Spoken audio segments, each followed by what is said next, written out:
Hi, I'm Bugsy and I'm an addict. I'm going to be reading just for today, April 6, 2024, Growing Honestly, page 100, basic text, page 105. On a practical level, changes occur because what's appropriate to one phase of recovery may not be for another. When we first came to Narcotics Anonymous, many of us had no legitimate occupation.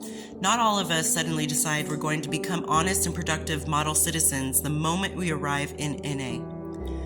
But we soon find, in recovery, that we are not so comfortable doing many of the things we once did without a second thought when we were using. As we grow in our recovery, we begin to be honest in matters that probably hadn't bothered us when we used. We start returning extra change a cashier may have given us by mistake, or admitting when we hit a parked car. We find that if we can begin to be honest in these small ways, the bigger tests of our honesty become much easier to handle. Many of us came here with very little capacity to be honest, but we find that as we work the 12 steps, our lives begin to change. We are no longer comfortable when we benefit at the expense of others, and we can feel good about our newfound honesty. Just for today, I will examine the level of honesty in my life and see if I'm comfortable with it. There's an old adage or saying that says that if you tell the truth, you never have to remember a thing. And that's because you don't have to sit there and go, oh crap, what did I tell that one person? Or what do you mean? I didn't say no. You must have misunderstood me because I forgot that I told you one thing. Oops. And it's just a heavy burden to bear, having to remember all the lies. Oh, what a tangled web we weave when at first we practice to deceive.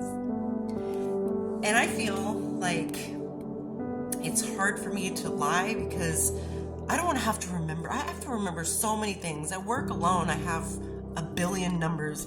That's a little excessive. But I have so many numbers I have to remember that I can't also sit here and remember, okay, the baby needs a bath on this day. Okay, when's my car payment due? Okay, so when's rent due? And then also, wait, okay, so I told person A, XYZ, and I told person B, 1, 2, 3, wait, or was it person B was ABC, person A was 1, 2, 3, or did I even tell, maybe it was person C. I don't got time for all that.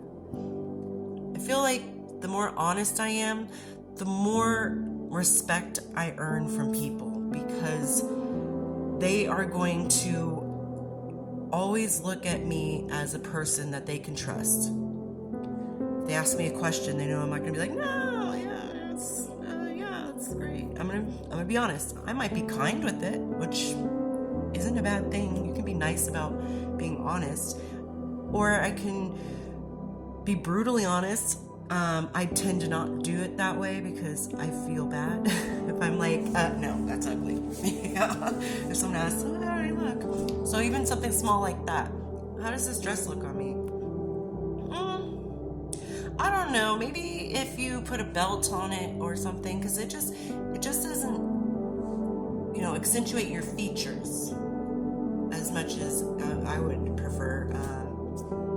But I mean, it's really your decision. But I don't think that's an appropriate dress for this occasion. Maybe a different occasion, or I'm not gonna be like, no, that looks frumpy. No, it's ugly. I can't be like that. That's rude. I will try to be positive about something and then tell you the truth about it afterwards, how I feel. But also at the end of the day, when someone thinks of me, they don't think, Bugsy told you that? Yeah, well, I can't trust her as far as I could throw her. They look at it, it's like, oh, Bugsy told you that? Oh, okay. Well, that probably happened then. Or, yeah, okay. I believe that, and I take that as truth. That person takes that as truth because they don't see me as somebody who's dishonest. There have been times where nobody sees me do things that are honest, like, except for maybe a person I'm interacting with, just that person, like somebody drops some money on the floor. I look around, I can pick it up and get away with it. Nobody would ever know except for me. But that's not who I am. I'd be like, excuse me, is that your $20 bill right there? Oh, yeah, thank you. And it's just between us. I don't have to be honest for the world to watch. I have to be honest for myself to live. And I found in recovery, it's even that much easier because there's a huge burden that's lifted when you get into recovery that you don't have to, I don't use, Oh, the last time I used was, oh man, it's been so long, I can't even remember, like 2 weeks ago? Yeah, I haven't used, let me put this, that's nothing, I'm just putting something behind my back, it's not drugs. Anyway, what are you doing today? You don't have to lie about things. You don't have to come up with excuses. Oh, I'm awake because, I had too much coffee today. That's why I'm still up. Yeah, of course. It's nice that in recovery, you don't have to lie. I mean, in addiction, you don't have to, but the addict's mind, yes, you do. So, you don't have to lie, you don't have to come up with an excuse, because then that excuse and that lie has to have a lie for it to be held up, and then that one has to have, that has to make sense, and then that over there, and then everything has to make sense, and it's just so much easier to be honest, and I think you should start being honest with yourself if you struggle with being honest with other people. Being honest with yourself is a good place to start. And be kind to yourself when you are being honest with yourself. If you feel like there's a burden on you right now that you can't handle, be honest with yourself. Don't be like, oh, I can't tell anybody. I can do this. And convince yourself and talk yourself into something that you can't take care of by yourself. Be honest. Be like, I want to do this, but it's a little too much to take on right now.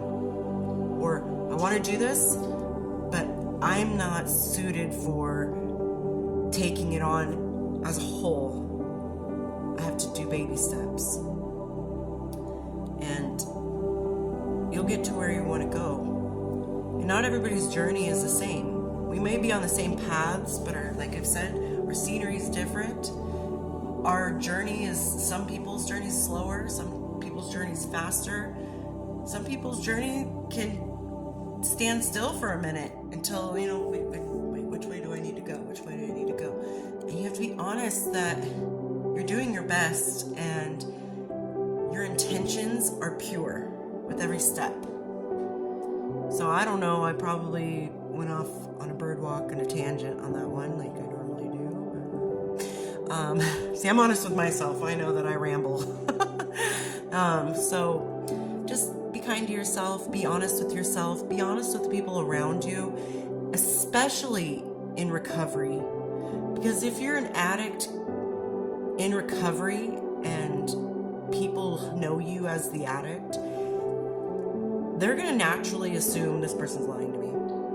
So the more you show them receipts to the things you say, and you prove to them that what you say is the truth, the more you're going to earn that trust back.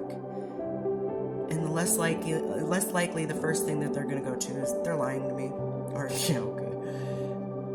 they're going to be like, okay, the last few things that I kind of questioned, they were able to prove it to me, or they were able to show me, or I watched and I saw and they were telling the truth. So baby steps, but be honest with yourself, be honest with the people around you, be honest with strangers.